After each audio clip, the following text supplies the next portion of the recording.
เขาวันนี้ก็ลืมบ่ได้เห็นเขากับคนนั้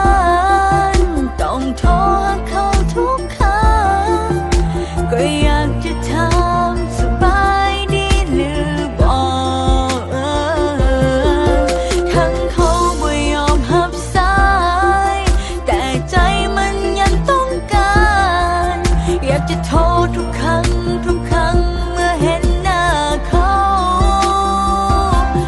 อยากจะลืมเจ้าออกไปจากหัวใจ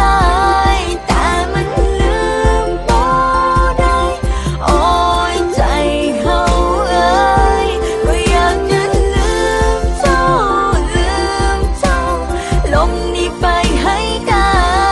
อยากจะคบคนใหม่แต่ว่าใจ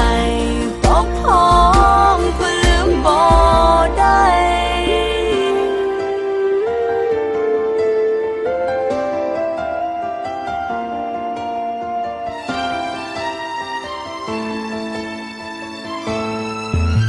จะเหตุแบบใดให้ลืมเจ้าไปออกจากหัวใจดวงนี้พอเห็นหน้าเขาวันนี้ก็ลืมบ่ได้อ๋อเห็นเขาจับมือกั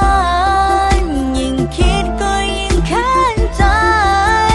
น้ำตามันไหลหัวใจอ่อนไหวเพราะลืมบ่ได้อยากจะลืมเจ้าออกไปจากหัวใจแต่มันลืมบ่ได้โอ้ยใจเฮาเอ้ยก็อยากจะลืมเจ้าลมนี้ไปให้ไกลอยากจะคบคนใหม่แต่ว่าใจบอกพร้อมก็ลืมบ่ได้